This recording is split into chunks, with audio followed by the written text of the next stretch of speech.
My name is Laura Hastings, and I've been a licensed therapist for nearly a decade. When I accepted the job at St. Vincent's Psychiatric Hospital, I thought I'd finally found a position that allowed me to make a meaningful difference. The hospital was located on the outskirts of a small Midwestern town, a sprawling gray complex surrounded by miles of cornfields. It wasn't the most glamorous setting, but the administration promised a chance to work with patients who truly needed help. At first, everything seemed routine.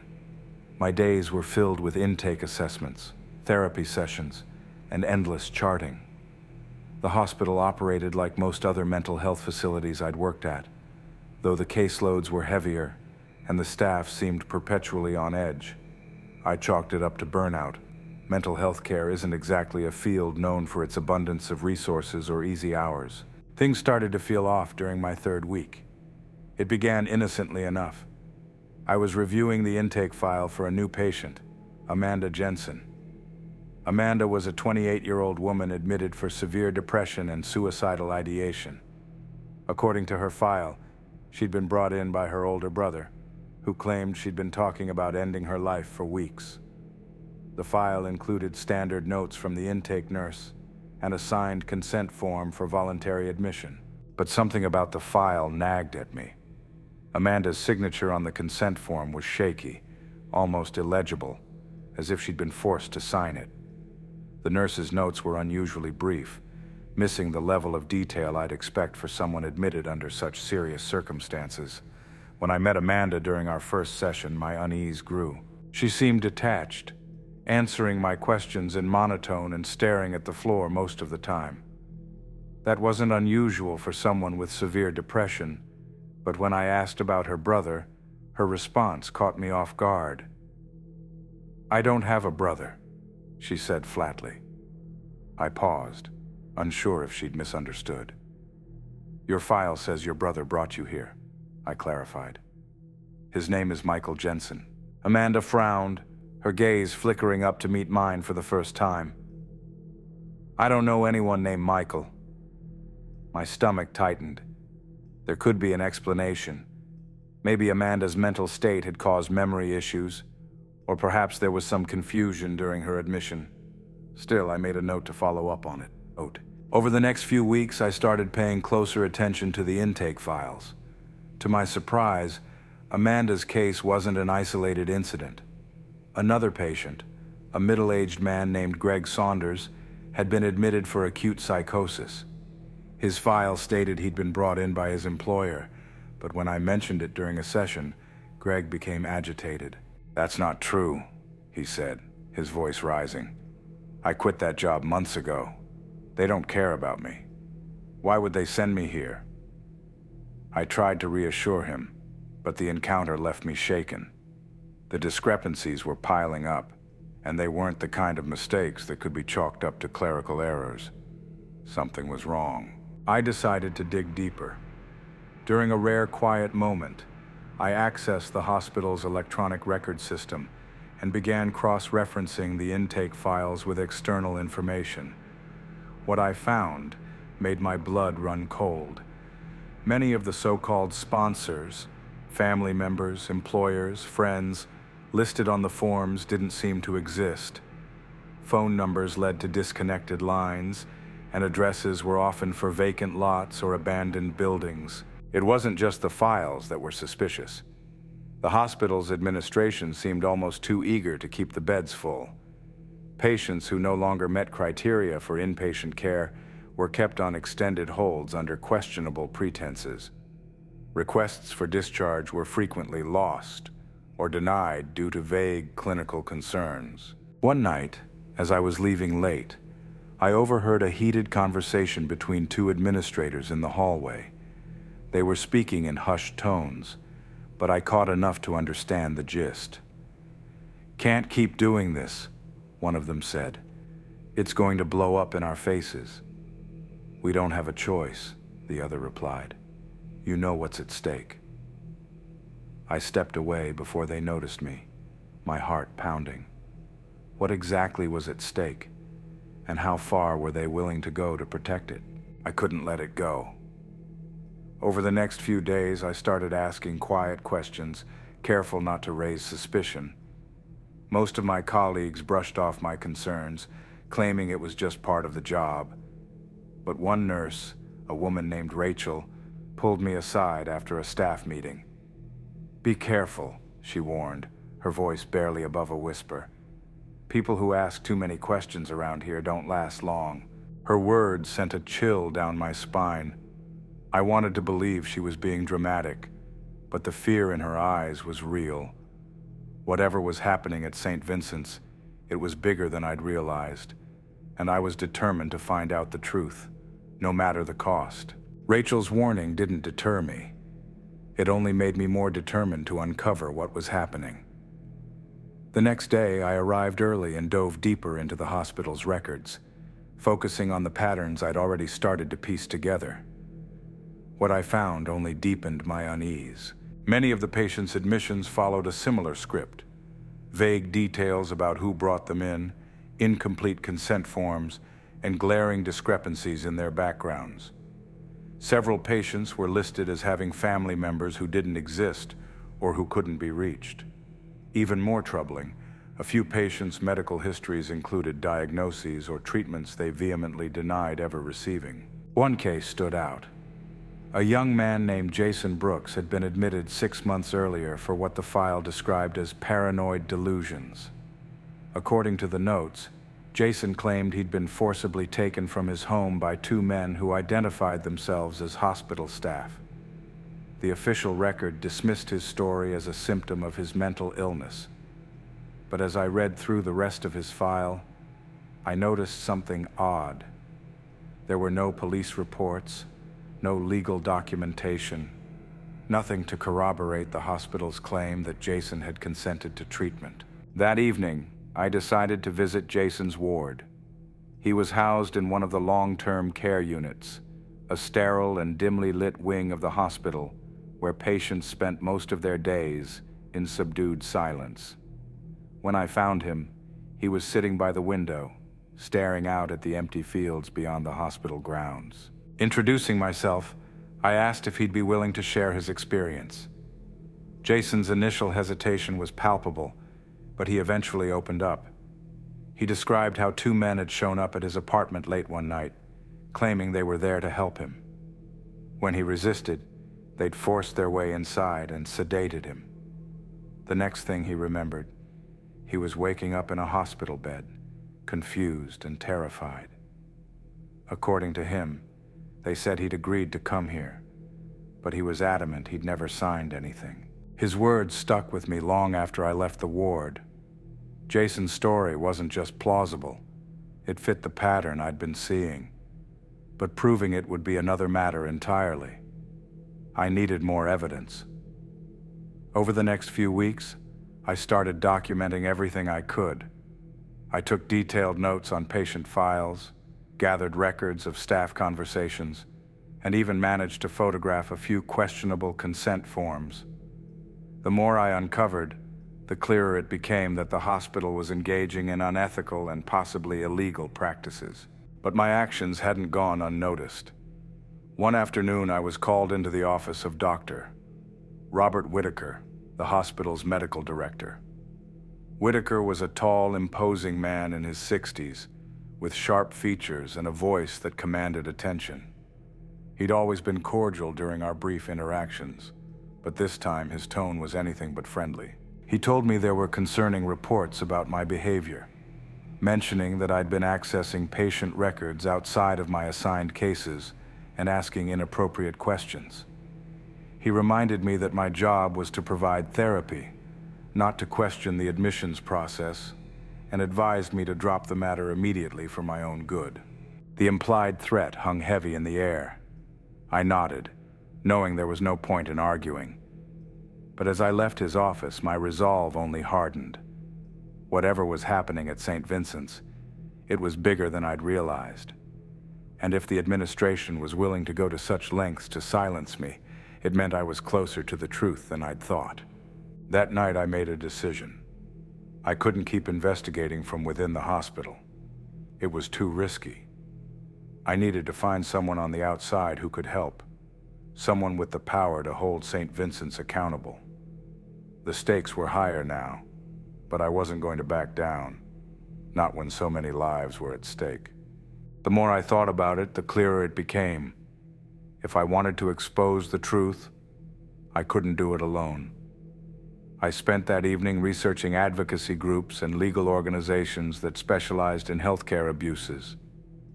The next morning, I sent an email to the Mental Health Justice Initiative, a nonprofit known for investigating misconduct in psychiatric facilities.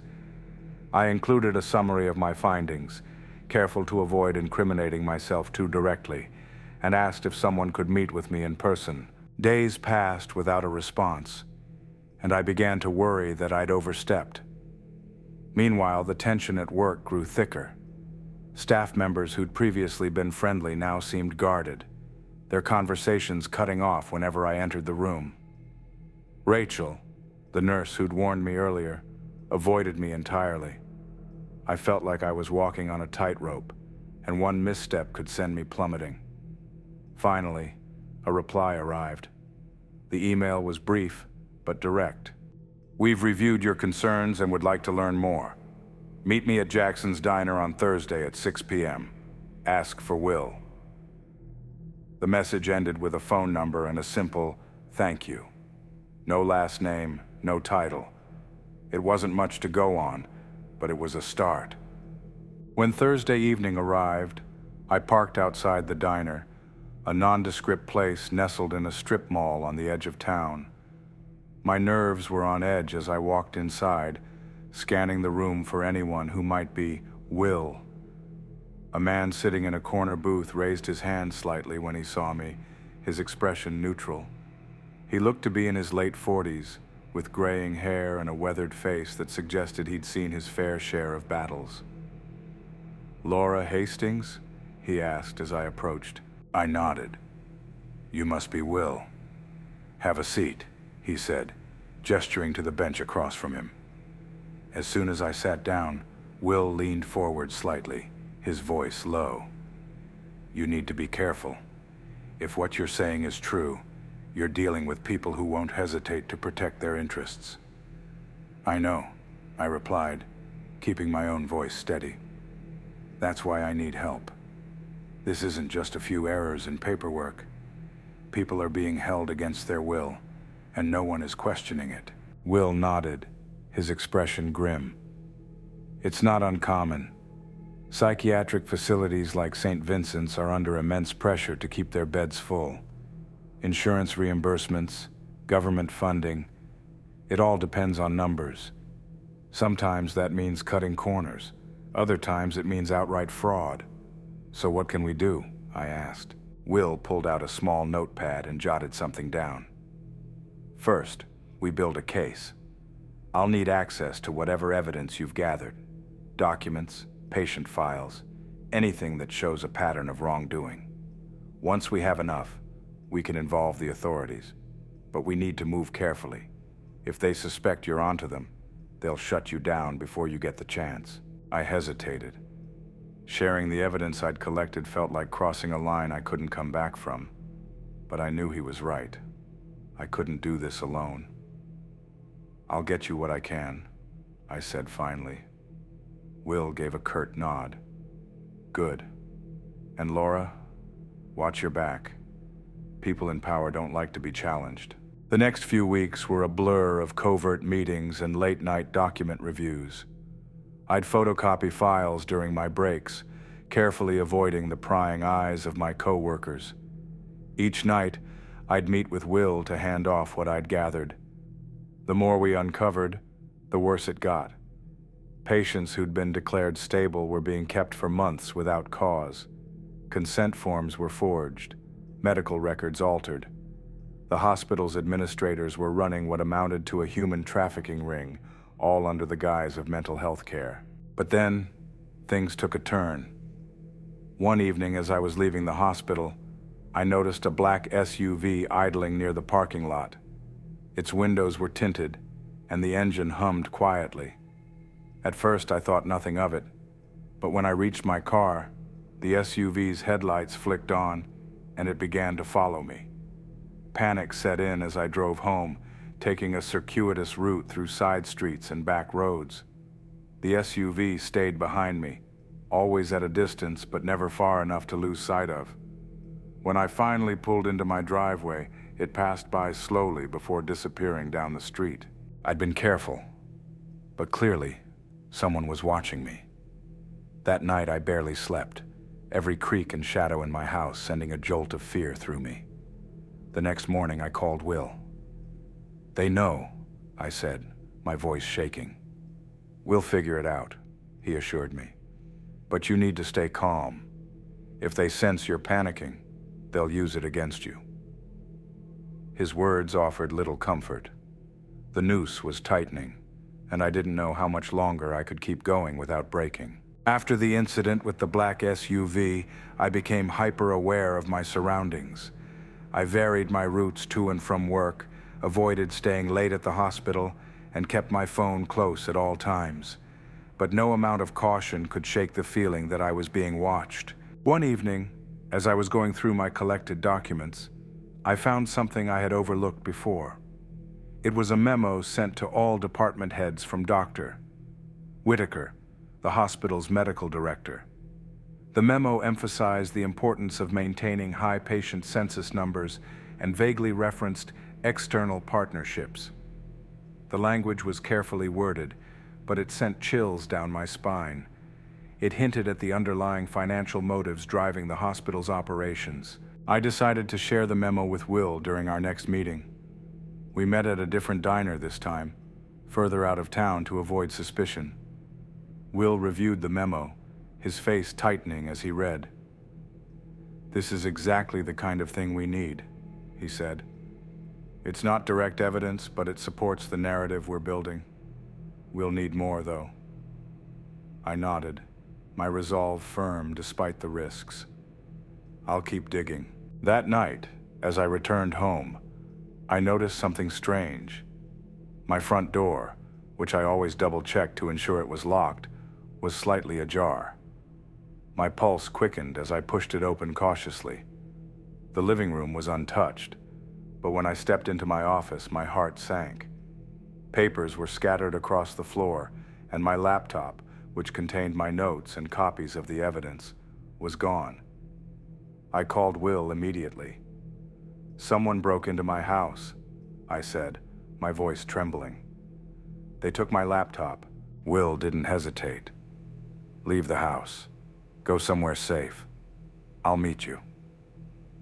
I packed a bag and drove to a nearby motel, my mind racing.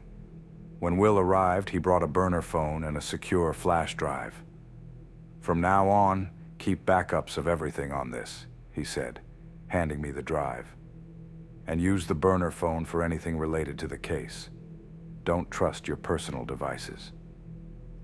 The break-in was a turning point. It was clear that whoever was behind the hospital's shady operations knew I was a threat. But instead of scaring me off, it only strengthened my resolve. I couldn't let them get away with this. The next day at work, I acted as though nothing had happened. I smiled at my colleagues, completed my sessions, and avoided giving anyone a reason to suspect me.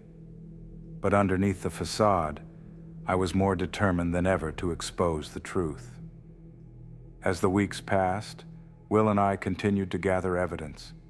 We uncovered emails between administrators discussing ways to optimize patient retention, falsified records that extended patients' stays unnecessarily, and financial statements showing large, unexplained payments to third-party organizations. One evening, while reviewing these documents, I noticed a recurring name, Hawthorne Solutions. It appeared in several contracts and invoices, but there was little detail about what services they provided. The payments to Hawthorne were substantial, far more than any legitimate vendor would require. My gut told me this was the key to unraveling the entire scheme. Will agreed. If we can tie Hawthorne to the admissions fraud, it'll be the smoking gun we need. I started digging into Hawthorne Solutions, but information was scarce. Their website was a single page with vague promises of streamlined healthcare solutions and no contact information. The address listed led to a virtual office in another state. It was a dead end, at least until I found a whistleblower report buried in an old forum. The report claimed that Hawthorne was a shell company used to launder money from fraudulent healthcare schemes. It wasn't proof, but it was a lead. The deeper I went, the more dangerous it became.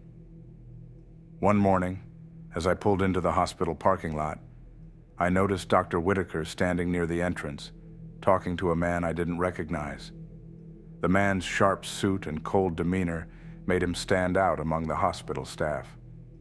When Whitaker spotted me, his expression darkened, and the two men stepped out of view. It was clear now that the walls were closing in. The more I uncovered, the riskier it became. But I couldn't stop, not when so many lives were at stake. The truth was out there, and I was determined to find it, no matter the cost. The encounter with Dr. Whitaker and the unidentified man left me more anxious than ever, but it also confirmed what I already suspected. They were aware of my investigation, and they weren't happy about it. I needed to act quickly if I wanted to stay ahead of them. Will and I decided to focus all our efforts on uncovering the connection between St. Vincent's and Hawthorne Solutions. We started reaching out to former employees of the hospital and anyone who might have ties to the company. Most of our calls went unanswered, but one name kept coming up: Angela Morales, a former billing specialist who had left the hospital abruptly 2 years earlier. After several attempts, we finally managed to get in touch with Angela. She was hesitant at first, but eventually agreed to meet. At a coffee shop in a neighboring town, she shared her story. Angela's eyes darted around the room, reflecting her unease, as she described invoices and payments to Hawthorne Solutions that didn't make sense. Large sums of money were allocated for vague services like patient retention strategies and admissions support. When she questioned these transactions, she was silenced and told to do her job. She explained how patients who were ready for discharge were suddenly kept longer, while others who didn't meet admission criteria were brought in. Angela couldn't ignore the ethical implications, which ultimately led to her resignation. Before leaving, she had saved some invoices and emails on a USB drive as proof. She handed it to me, her hands trembling as she warned me to be cautious. The hospital's practices, she implied, were protected by individuals who wouldn't hesitate to retaliate. Back at home, Will and I reviewed the contents of the USB drive. The documents revealed inflated charges for bogus services, manipulated patient records, and direct communications between St. Vincent's administrators and Hawthorne representatives. It was the evidence we needed. But the closer we got to the truth, the more dangerous it became. One night, as I was leaving the hospital, I found a note tucked under my windshield wiper. It was a single sheet of paper, with 2 words scrawled across it in bold black ink. "Stop now." My blood ran cold. This wasn't just a warning. It was a clear threat. I called Will, who reminded me that we were close to exposing the truth and urged me to stay calm. He assured me this was a scare tactic meant to deter us. Despite his reassurances, the note was a stark reminder of the risks we were taking. Every shadow, every unfamiliar car, every unexpected noise became a potential threat. But no matter how scared I felt, I couldn't stop. Too many lives were at stake, and the truth had to come out. The next step was clear. We needed to go public. Doing so without exposing ourselves to further danger required careful planning. Will reached out to his media contacts while I focused on preparing a comprehensive report of our findings. It felt like a race against time, each step a precarious move over a pit of uncertainty. What we didn't know was just how far St. Vincent's and whoever was pulling the strings at Hawthorne Solutions would go to keep their secrets buried. The decision to go public was not an easy one, but it felt like the only viable path forward. Will's media contacts proved invaluable, connecting us with a journalist who specialized in investigative reporting. Her name was Emma Carson, and from the moment we met, it was clear she wasn't afraid to take on powerful institutions. Emma listened intently as we laid out the evidence, her expression shifting from disbelief to outrage. "This is bigger than I thought," she said, her voice firm. "But if we're going to publish this, we'll need airtight proof and corroboration. People will try to discredit you at every turn." Emma's words fueled my determination, and we spent the next week meticulously organizing the evidence. Each document, email, and testimony was cataloged and cross-referenced. Emma also reached out to additional sources, including former patients and staff, who might corroborate Angela's claims. Meanwhile, the pressure at St. Vincent's intensified. Dr. Whitaker's demeanor toward me became colder, and I noticed staff members whispering whenever I walked by. The black SUV appeared outside my house again, its presence a constant reminder of the risks I was taking. But the fear only strengthened my resolve. If they were this desperate to silence me, it meant the truth was even more damning than I'd imagined. One evening, as I was leaving the hospital, I saw Rachel, the nurse who had initially warned me. She hesitated when she spotted me, but then approached, her expression tense. "You're still digging, aren't you?" she said, her voice barely above a whisper. I nodded. "It's worse than we thought, Rachel. They're keeping people here against their will, fabricating records, and funneling money through fake companies." Rachel glanced around nervously. "Be careful. People who ask too many questions don't just lose their jobs here. They disappear." Her words sent a chill down my spine, but I thanked her and promised to stay safe. As I drove home that night, her warning echoed in my mind. I couldn't afford to falter now, not when we were so close to exposing the truth. Emma's investigation uncovered even more damning details. She found a former patient, Sarah, who had been admitted under suspicious circumstances and held for months despite repeated requests for discharge. Sarah's story mirrored the patterns we'd identified: fabricated consent forms, unnecessary treatments, and prolonged stays to maximize insurance payouts. Her testimony became a cornerstone of our case. As the pieces came together, Emma prepared a draft of the article. It was a scathing expose detailing the corruption at St. Vincent's and the shadowy operations of Hawthorne Solutions. She planned to publish it through a major outlet, ensuring maximum exposure. But before the article could go live, something happened that shook me to my core. One morning, I arrived at work to find the hospital in chaos. Police cars were parked outside, their lights flashing, and staff members were milling around, whispering in hushed tones. I managed to pull aside a colleague who explained that one of the administrators had been found dead in their office. The official explanation was suicide, but the timing was too convenient to ignore. The news rattled me, but it also underscored the stakes. This wasn't just about fraud anymore. It was about people's lives. The hospital's administration was clearly willing to go to any lengths to protect their secrets, and I had no doubt that I was now a target. Emma's article went live 2 days later. The response was immediate and explosive. The story gained national attention, prompting investigations by state and federal authorities.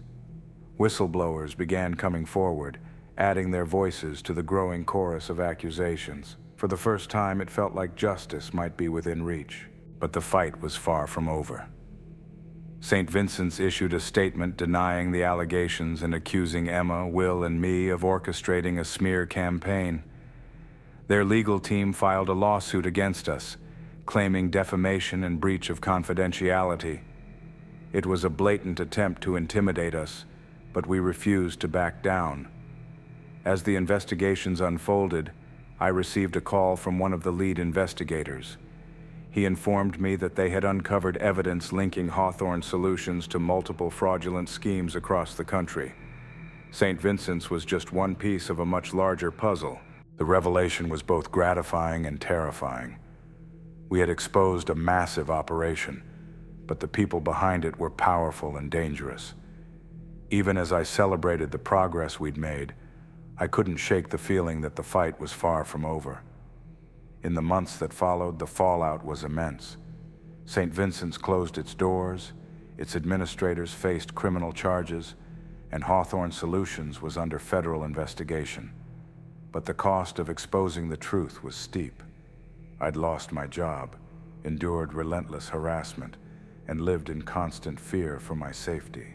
Despite everything, I knew it had been worth it.